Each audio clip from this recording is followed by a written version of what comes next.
नमस्कार, मी पंजाब डक. आज आहे 19 जुलै 2026. राज्यातल्या सर्व शेतकऱ्यांना सांगू इच्छितो की आजपासून राज्यातला म्हणजे 19 जुलैपासून राज्यातला पाऊस चांगला वाढत जाणार आहे. हे पाऊस चांगला 30 तारखेपर्यंत 30 जुलैपर्यंत दररोज वेगवेगळ्या भागात पडत राहणार आहे, म्हणून हा अंदाज सर्व शेतकऱ्यांनी लक्षात घ्यायचा. सांगायचं झालं तर राज्यात काही भागामध्ये जास्त पाऊस पडणार आहे. तर तुम्हाला सांगू इच्छितो 19 जुलै ते 26 जुलैच्या दरम्यान नागपूर, भंडारा, गोंदिया, अमरावती या पट्ट्यामध्ये काय होणार आहे, एक लो प्रेशर चक्रीवादळ जात असल्यामुळं त्या 4 जिल्ह्यामध्ये खूप मुसळधार ते अतिमुसळधार हेवी टू हेवी रेन होणार आहे. चांगला 300 ते 400 मिलीमीटर तिकडं पाऊस पडू शकतो, म्हणून हा अंदाज नागपूर, भंडारा, गोंदिया, अमरावती त्या शेतकऱ्यांनी लक्ष द्यायचा. त्याच्यानंतर परत राज्यामध्ये आणखीन एका ठिकाणी पाऊस पडणार आहे, म्हणजे 19 जुलै ते 26 जुलैच्या दरम्यान महाबळेश्वरकडं जवळपासनं हेवी टू हेवी म्हणजे खूप मोठा पाऊस होणार आहे. 400 ते 500 मिलीमीटर पाऊस त्या ठिकाणी होऊ शकतो. तर त्या ठिकाणी पाऊस झाल्याच्या नंतर कोयना जे धरण आहे ते मात्र भरू शकतं आहे, म्हणून ही अंदाज लक्षात घ्यायचा. कारण की महाबळेश्वरवर पाऊस पडणार आहे, त्याच्यामुळे त्याचं पाणी कोयन्याकडे जातं, म्हणून ते कोयना धरण भरू शकतं आहे, म्हणून हे देखील अंदाज लक्षात घ्यायचा. त्याच्यानंतर राज्यातलं परिस्थिती बघितलं तर मराठवाड्यामध्ये परभणी जिल्हा झालं, लातूर जिल्हा झालं, बीड जिल्हा झालं, धाराशिव जिल्हा झालं,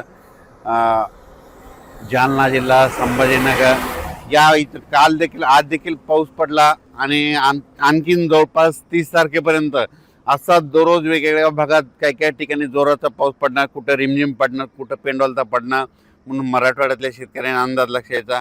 पश्चिम महाराष्ट्रात देखील काय होणार आहे, सांगली, सातारा, सोलापूर, कोल्हापूर, पुणे, त्याच्यानंतर अहिल्यानगर तिकडं देखील काय होणार आहे, हे जवळपास 30 तारखेपर्यंत 30 जुलैपर्यंत म्हणजे आज 19 ते 30 आणखीन 10-11 दिवस असा दररोज वेगवेगळ्या भागात पाऊस पडत राहणार आहे, म्हणून हा अंदाज लक्षात यायचा.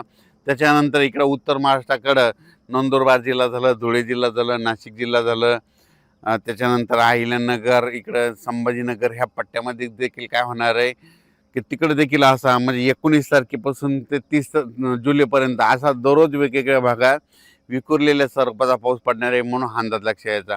मुंबई पुण्याला देखील जोराचा पाऊस सुरू राहणार आहे, म्हणून हे देखील लक्षात यायचं. पण कोकणपट्टी आणि घाटमाता परिसर मात्र 19 तारखेपासून ते 27 तारखेपर्यंत खूप जोराचा पाऊस पडणार आहे घाटमाता आणि कोकणपट्टीकडे, म्हणून ही अंदाज त्या शेतकऱ्यांना लक्षात यायचा. तसेच नांदेड जिल्हा, हिंगोली जिल्हा, परभणी जिल्ह्यातला काही भाग तिथं, त्याच्यानंतर धाराशिव, लातूर त्या आणि बीड जिल्ह्यात जे भाग वंचित राहिला आहे त्या ह्या 5-6 दिवसामध्ये ज्या भागात पाऊस नाही पडलेला आहे तिथं मग पडून जाईल आणि त्या भागातील शेतकऱ्याची पेरणी होणार आहे, म्हणून हा अंदाज सर्व शेतकऱ्यांना लक्षात यायचा. सांगायचं झालं तर राज्यात जवळपास आणखीन 30 तारखेपर्यंत 30 जुलैपर्यंत दररोज वेगवेगळ्या भागात पाऊस पडत राहणार आहे, म्हणून हा अंदाज लक्षात यायचा. पण राज्यात मात्र 19 जुलै ते 26 जुलै त्यानंतर इकडं नागपूर, भंडारा, गोंदिया, अमरावती त्या परिसरामध्ये त्या 4 जिल्ह्यामध्ये काही ठिकाणी अतिमुसळधार पाऊस होणार आहे, म्हणून हा अंदाज त्या शेतकऱ्यांनी लक्षात यायचा. आणि इकडं महाबळेश्वरकडे एक देखील खूप मोठा पाऊस पडणार आहे. त्याच्यानंतर कोकणपट्टी घाटमाळाचा देखील पाऊस चांगला पडणार आहे, म्हणून त्या शेतकऱ्यांनी देखील अंदाज लक्षात यायचा. तसेच जळगाव, धुळे, नंदुरबार आणि नाशिक तिकडे देखील आज 19 तारखेपासून 26 तारखेच्या दरम्यान दररोज वेगवेगळ्या भागात पाऊस पडणार आहे आणि त्या शेतकऱ्यांच्या पिकाला जीवदान ठरणार आहे, म्हणून हा अंदाज सर्व शेतकऱ्यांना लक्षात यायचा.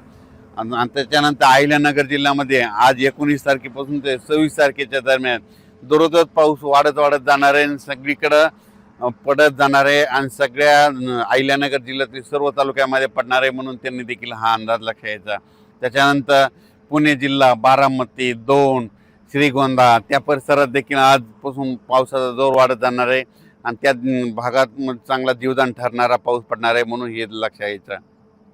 त्याच्यानंतर आतापर्यंत काही भागात अद्यापही पाऊस पडलेला नाही, तर त्या भागात ह्या 19 ते 30 जुलैच्या दरम्यान पडून जाईन आणि त्यांच्या देखील पेरण्या होतील. त्याच्यानंतर कर्नाटककडे देखील पाऊस पडणार आहे, तेलंगणाकडे देखील पडणार आहे आणि सगळ्यात महत्त्वाचं इकडं मध्य प्रदेश, इकडं बैतूल, खांडवा, इंदोर त्या परिसरात जास्त पाऊस पडत असल्यामुळं काय होणार आहे, म्हणजे मध्य प्रदेशच्या लगतचे जिल्हे मग कोणता जिल्हा, अमरावती जिल्हा, अकोला जिल्हा, इकडं अचलपूर, त्याच्यानंतर जळगाव जामोद, रावेर, त्याच्यानंतर इकडं धुळे, नंदुरबार ह्या परिसरामध्ये काय होणार आहे 1926च्या दरम्यान चांगला तिकडे देखील पाऊस पडणार आहे, त्या सीमा लगत चांगला पाऊस पडणार आहे म्हणून हा अंदाज त्यांनी लक्षात द्यायचा. अचानक वातावरण बदल झाला तर परत एक मेसेज दिला जाईल. धन्यवाद.